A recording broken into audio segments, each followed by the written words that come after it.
We've started our business in India about 35 years back, and with the non-metals, that is the segments that most of you represent in terms of FMCG or pharma or beverages, we started selling small equipment sometime about 25 years back.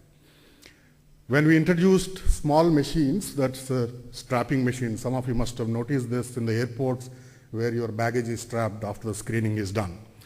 Those are the simple machines that we started about 25 years back. When we started selling this, we had to sell them on the basis of cost reduction. I mean, everybody, when we went with this machine to customer, they said, will it save my cost? I mean, manpower, it could be consumable or anything, but nothing else except cost reduction. That went on, I think, for about 10 years with those standalone strapping machines, taping machines, or stretch wrapping machines. Stretch wrapping machines were pretty few because bulk packaging or palletization was pretty less about 25 years back. We had to really struggle to sell a stretch wrapping machine in this country about 25 years back. Then the next 10 years came and people started looking at a little more convenience. I mean, operators need to fill the cartons a little better. They need to have better facilities. They can't be filling the cartons at a low floor level of 300 or at a height of 1.5. Can you bring in some standards? Say at 800 level they would like to pack. So can you integrate these three standalone machines? That went on for about 10 years. And in the last 5 years we see a dramatic change. And that's thanks to many of triggers that are influencing a change in terms of how you handle a product after you produce with all those beautiful designs, whether it is a flexi pack, whether it is a bottle, whether it is a rigid carton, how they are handled after that. One fundamental change that happened is from unit load handling, it's moving to collated and bundled and then palletized. Even for domestic shipments, today we palletize thanks to variety of warehousing facilities that have come up, and even the logistics providers do actually have modern facilities. Maybe some of you wouldn't have experienced this, but if you go to a little bit away from these segments, the engineering and all those segments still use extensively the wood. And that's changing thanks to new type of cartons, better cartons coming in, and that's demanding complete change of how you can handle. A wooden box handling in terms of automation is that much difficult compared to the corrugated box. We have heard high-speed lines. Bob's talking about 100,000 cartons, and we have seen in beverages, pharma, all the sectors, units of 600 above per minute are being produced. And one great change is that each company realizes what are the supply chain inefficiencies, what is the wastage to me. I mean, earlier 2.5% leakage of product or wastage of product is a part of the cost. I mean, it was never seen as a big thing because Indian infrastructure is bad. 2.5% is quite normal.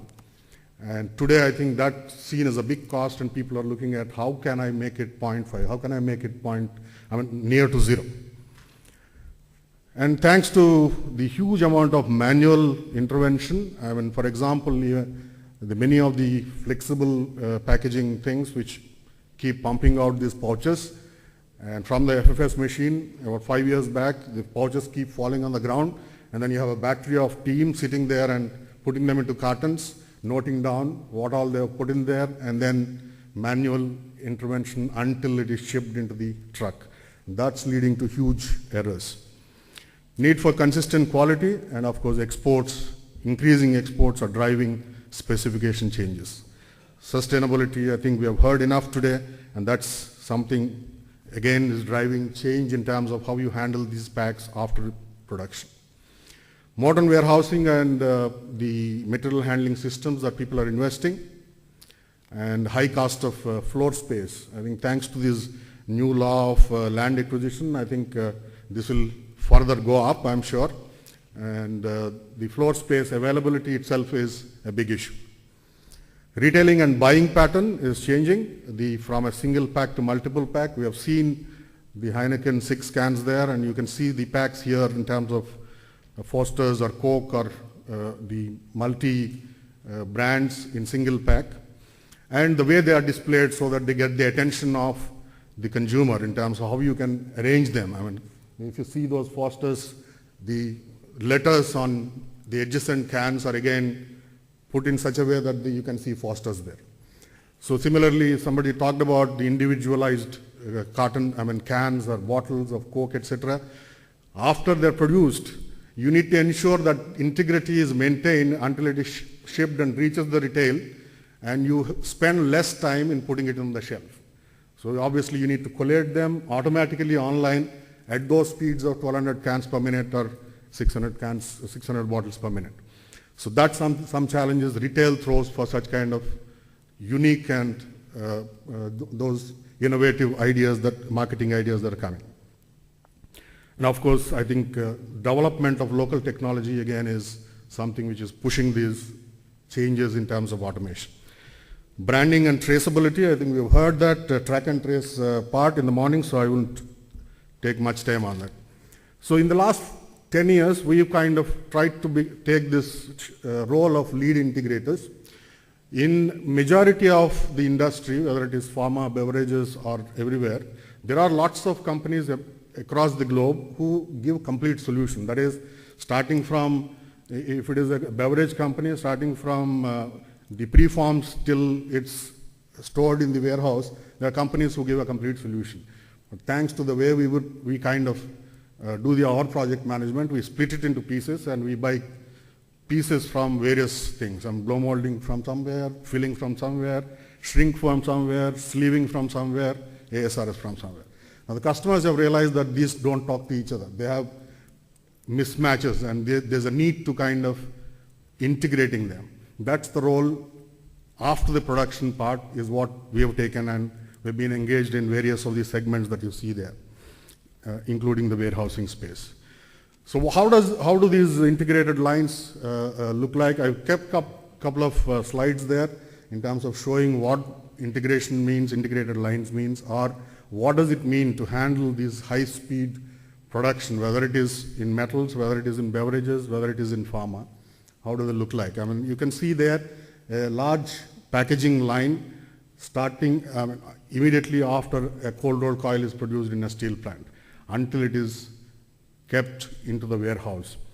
Having close to about 30 different modules, starting from weighing, labeling, checking whether the coil dimensions are right, where this coil is supposed to go in terms of taking the data from the SAP, and adding various packaging materials automatically while this coil is moving from station to station, and at the end finishing the packaging and again giving the feedback to the SAP or Oracle, whichever system that is there. That is up to the level 3 automation.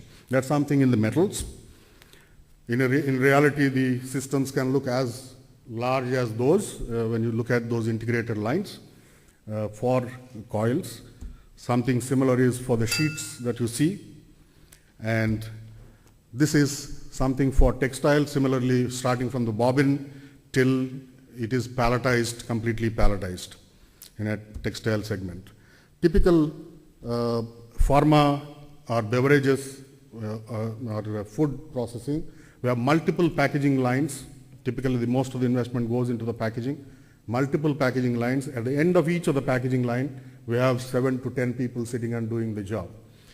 Now, I think Indian industry today kind of moving towards integrating these lines, producing variety of SKUs, and then trying to palletize them based on the customer need, whether it is a standard carton, one particular SKU or a mixed SKU. This is something which is being implemented today. This is specifically for a pharma, including the track and trace and complete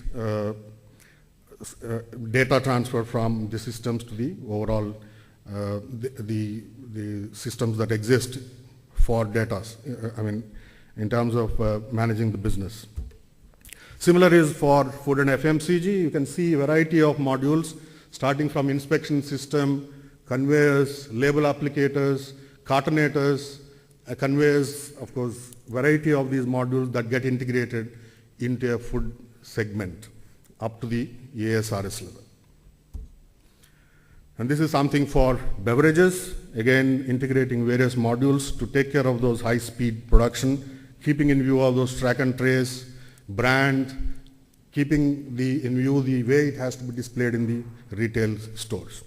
What needs to change, however, to ensure that these are successful is majority of the companies say, whatever I do, I need to automate. And this is something which actually is increasing the costs and make them unviable.